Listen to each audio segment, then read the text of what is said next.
His Majesty would have wanted his royal brother informed. Da yentem da. Na emom yesie enso so ohene kase akra kwakura no. Omonhwe se bibia ni a ometoto asomdwe amasomdwe atoaso. For this delegation here, he informed me of the death of my dear brother, in whom I'm well pleased. We all know, because some of the faces here I know very well, and they were part of the processes for the seeking for peace in Gabon. And finally, we got peace. We had my brother to ascend to the skin. He gave me all the assurance that he would make sure that there's peace, and there was in Gabon. When he initiated the constitutional reforms, he informed me, because we had discussed the way forward in relation to making sure that we will go back to the traditions as our forefathers laid it down. And he assured me that he was going to make sure everything was back to the normal as it was. So when he sent up the committee to review the constitution of Gabon to make sure that things fall in place as it should be, because you and I know there are disruptions, politics and everything, where regions wanted to ascend to the namship when it was not custom. And then we insisted here that that cannot be allowed to do that, because anything that goes against Gabon also affects Asante. And therefore, through that, we're able to set the path for the customs and traditions to come back as it were. And I know that he managed to complete most of the revisions and everything before he passed.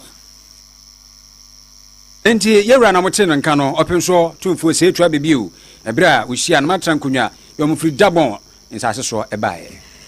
Yemra police for adwumam eye bambo ensemo Ghana Police Service wonum outre nipa mienu bia womudi etuo hodwa ewo Asante Mantemo na COP Lydia Donko Director General MCID her friends am trefo de ato on manimu ekwan a wofa so a wo kire wo mo na de odi kan wo kire no ye friend Christopher Kupini o friendship adiosia miensa wo mo bo no ana ene wo bo asop obo nipa foforo din ye friend Pabnatimia wono so wo friendship adionum ensia na COP Lydia Donko nkire mu a obo nsam trefo no ye nkohwe ne entiemra. The early part of January 2026, the anti-armed robbery unit of the CID headquarters gathered intelligence that individuals were illegally trading in arms and ammunition in the Ashanti region. Following a sustained period of surveillance, the team arrested the first suspect, Christopher Kupini, age 63, and resident of Ibuakwa, Nanaketwa, in the Ashanti region, on 15 July 2026. During interrogation, he admitted the offense and named one Pabnatimia as his main supplier of the firearms. Further investigations led to the arrest of suspect Pabnatimia, age 56, and resident of Asofia Kokobin, also in the Ashanti region. A search conducted on him led to the recovery of the following weapons and ammunition: one Malik pistol,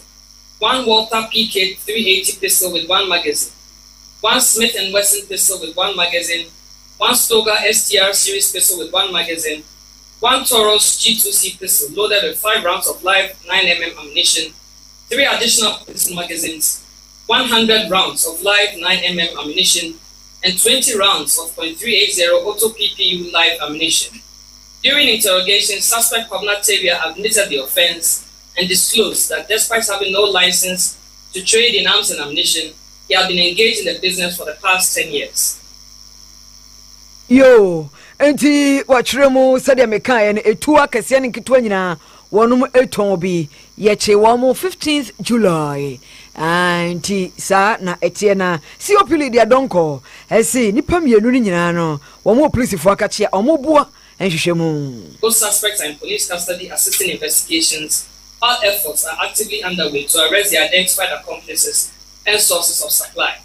The Ghana Police Service wishes to serve notice that the illegal possession, sale, and trafficking in firearms is a serious criminal offense and will be prosecuted to the fullest extent of the law. As I conclude, I wish to sincerely express my deep appreciation to the Inspector General of Police, Mr. Christian Teteyohono, for his steadfast leadership and the direction he continues to provide the service and the Criminal Investigations Department. I also commend every officer who shows up daily to protect life and property with professionalism and integrity. Your commitment is not taken for granted, and it remains the foundation upon which the successes we have reported today were built. And COP Lydia Donko wono ena Director General Emma CID. Yo, nene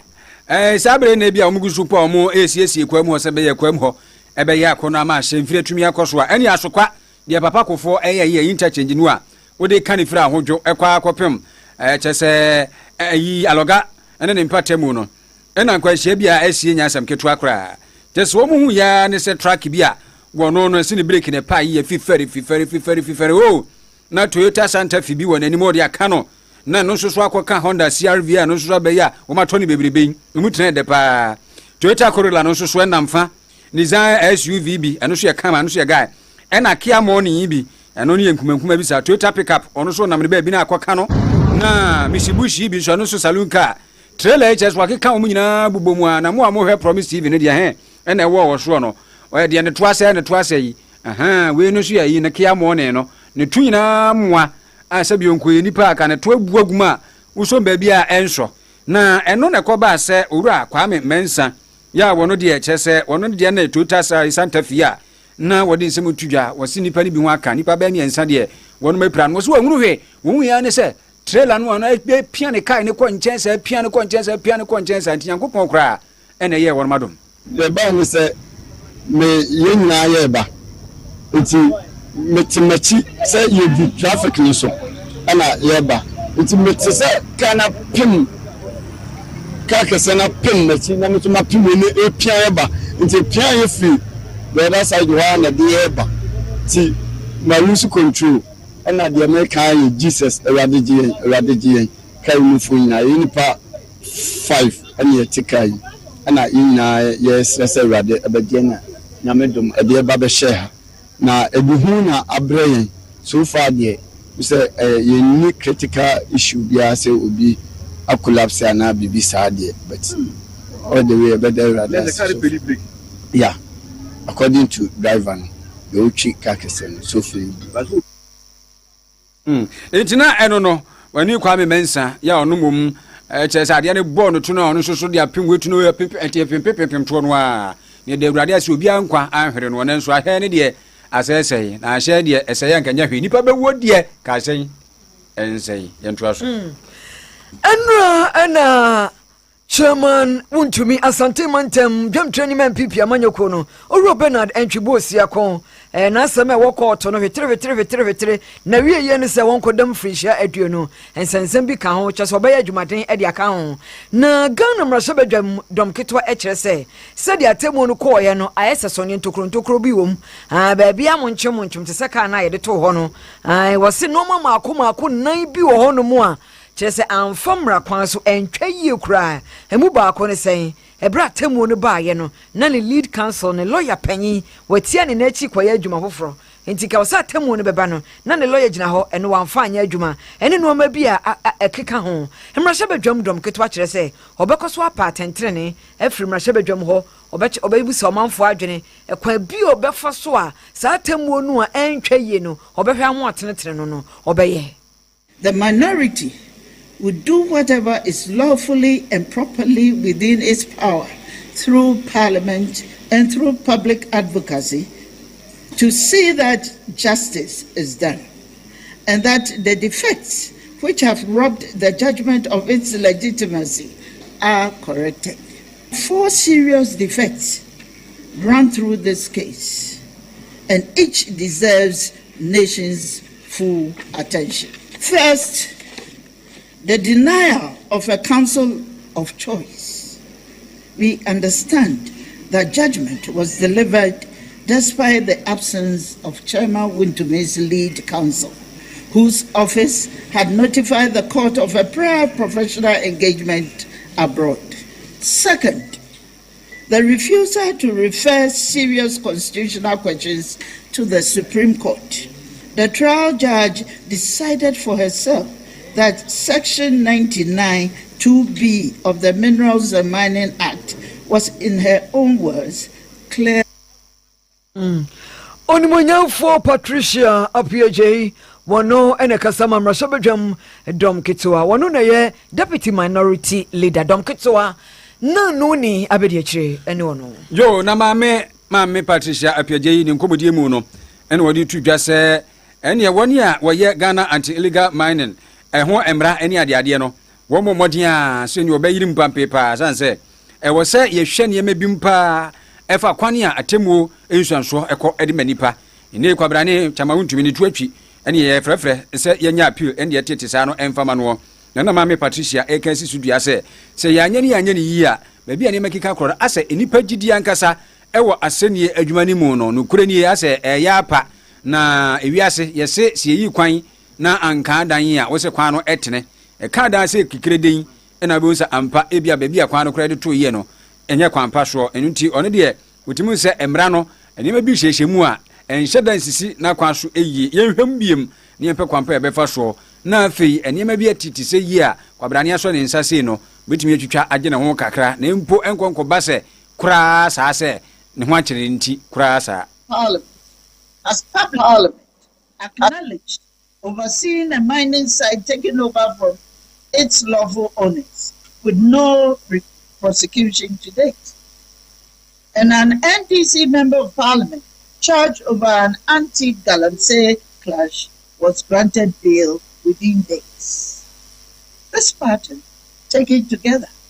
sustains a reasonable perception that the machinery of the state moves fastest and land hardest when it is pointed at the political opposition. A government serious about ending selective justice must prosecute its own with the same vigor it has shown them. These four defects matter far beyond this one case. Yo, mame Patricia Apiaje eno no ene wo ka se asemi kura ba ye no ase ne fa ba bi no soso kwakoye se ye tweba ka ebi kura no a ye mfa nko Supreme Court na Supreme Court mum entina so sanse ho ne court ba ta na adwini bi kura soso emfiri homra wodi ne be so eye mfa to efa North Tomra shebedwani sam akudwa to abla kwa ene chese justice remsai nsensem a eno ne ye friends na to case ene dia ba besene kro no anti ne be won so aye nko company fo no enko ji adwinche sanso mum ene kire mra no mu su gina ho mamra e Supreme Court. We therefore call on the Attorney General to publish the state's enforcement record on illegal mining across the political spectrum. We call on the Court of Appeal to scrutinize the denial of counsel, the refusal to refer, and the veil piercing with equal and unflinching breakup. We call on the judiciary to reaffirm the threshold for constitutional referral. Enti mame Patricia Apiaje na motene nkan. Na yeda sorry ya yete se Ebola ana Ebola apie Ghana ha. Ene nipa 2300 mpemienu aha sananya Ebola ewo Ghana ha. Enipa ahankron aduasa 930 no matoa nananum wonse do. Ene we ya na ahuro baba chese ayem hihye nko a. Free say yeti oman bi sudukuma na ekum omanfo na Ebola yi so a viral disease ya eni adro na chese sanieba asamo ba ejo oti adwure pa ejo kepoli biazi asam kase na asie no akeka ntam keka bosire mu keka omanfo keka eno na health ministry Ghana pomni aso ye no hede krata ba na krata no munsam ne sei wo se atesam yemfa nya asam na wonom na etia pomoden aso ye ne so na wo kan sisudua pen se Ebola yade bia ema ha asama omanfo e kan ba gaskiya ba enye no kre Asema South African Broadcasting Corporation etna won fidie so eka ase obepiem wo my Ghana mu a yadia ebola yadia ne nipa bese 2300 ene yenya ene mu enipa 930 ato anu mo ase do no aso ye hwe apomden ano aba de krata aba bonte a wotwem se sansem ne kure bia ni mu a my Ghana de hye nyina emmo sansem ne ngu oswafo da apomden ano nyamfo kwamna minta kando enka se mu etwem se sansem na enam abekon de fidie so no enya dia ne kure bia wo mu na nsem kro South Africa Broadcasting Corporation air canon ena ne senti aka wo bi ama oswafo e de nsahwe akọ laboratories ena me ahodo a ye dia hwe ma nipa bi a wonya say ade ne bi ene oman e bode sa hodo no so no ampa ayade a oswafo no se okoho na no de ayeda da dwumadi asonko mu die se be ye ombehwe ahobo a my Ghana eye ene ne ya ekoba sempuna yaje bi ni ti a ebetimi asia no na ni mu chem se eno eka World Health Organization ene hye am de gu akwam no mre kire se oman bi apom de honsem no eja brand ni senti no oman Ghana ade hye nyina enke akoma nto ye ni ase sa esem na South Africa for na ekeka no ye hye beto aso ode akoma nkrofo osofo ni wie ne se oman Ghana ade hye nyina ehwe na ade bi ba ontwen se aso ye hwe apom de ano no ede honsem beba ansa na obeje adi ehwosem enununti ebola bia entinsi omayimo I promise 102.7 T Oshe Promise TV Shua yedem ya yebekase no ede amawo ene enwumre yie na ensemfo from a ye kwa nanimu no opani kenofrata eye kane fotosamfo abadada no abresom che na nada kwakufado ne mreso na papa yi koba se amemu ko na wiye tete ne ho nsem bia special prosecutor ede kokoda attorney general se papa no woni wo mayimu ento nsamfa mfre no na sika bia fa ne nsase a eye o man sika wo so bebe yi ano na ye fa ne nyina mrenim ene se de tete no ahun komo de ye de abomo afra hyase apɛ ko ba se wo se wo ba na onso wa America mamu ehunu nse de bi ye de mra no aba ye ba be fa no empo kra ne mra eso de tra America wo aso anu nti e wo se wo pe kwampo be fa so be ye ne muna na se ne nkrata sam nyina afoforo no ampa wo ye ni nyina asem no akwa akodi koto ye America sei eda koto den ye no ne ye United States Department of Homeland Security for any kutamu kra titru na wonma kwa asetena ne judge ya wotra asem ne so any judge David Gade wono ena wututomu akopiem ewo chese United States Immigration Office wonwa wo judge this mo dia tudwa nyina ne se wo ma twen mena santin ya wo mo epa adanse efri o mayimu efri attorney general titru ho special prosecutor ya wodi kan kra bo pani ofurata kwa adu no senko mo fa sa danse ne mra no mo mfa nkire se ena pani no aye na nka mo nyina sompo emfa entweno aso anaso man kodu na nso ato asebra ha wo mo hye danya bibia mfa mai enu nti wo pani no wo mo hye danyina so emo no kodu pote se ade wei yesi eti o mayimu na se odi o mani sika ebetumi di agina so abo no kodu e wa America wo san se embrepre kura no wo se ba ede ne ba no entimi amfa na ama esan se America fo no kutam so wo kwan so trama ani mu ndinka mumu wagwa kwadu bonu ano emfamra no eno so agwachi kesi ebidin eno nti judge no abo eno so atu egu se bibia ye kwadu bo emai eno nti no otu asem no so a eno so no enkonkosi aga nti judge David Gade ogusu a eja asem no woka se wonya kwadu bo bia nti woka magana fo ate won wase yo the Traditional Medicine Practice Council ayebedoko a wonum hwe abibidura ye ho dwumadie e wo mayimo asante mantem hanyumakom ye ni wonum akototom ba ko ye 21st clinic sciatica expert a ewo ehwa ena ba ko nso ya asanso herbal clinic ewo pankro no eno otafo krosini mu ehwa de no ewo kwabre is na head of compliance and enforcement panyia o hese obi abedi wo mo hyehyeye so wono ene Michael Lawson wo kirikire mu kwanya e wo so manfofa so ye wono madwuma wono anya ni yi a enam so ema wototo wono mo enwumanum ye check omo provide herbal any alternative IRS ye check so mo license e mo to me kata so mo de be ye edwuma say ya ba waso ya na say check na say wuni bia I was say ya to waso ye mu most of the places we are for no one of the things are you are young person say open display license obo on ka obi but what you call share the field and the field by act no okay section 20 now and should I say I was on display license or facility at all time to me and my officer say me real one of the first things I was in really say what display license no or premise so me who I know first offense second offense ne say ya point bebre na no muni ho e bo no ma ko be bisa nipa a we je ni chairman no nipa be ka to say o we tu kwan oh very how many weeks and months ni be ka to say be 1 month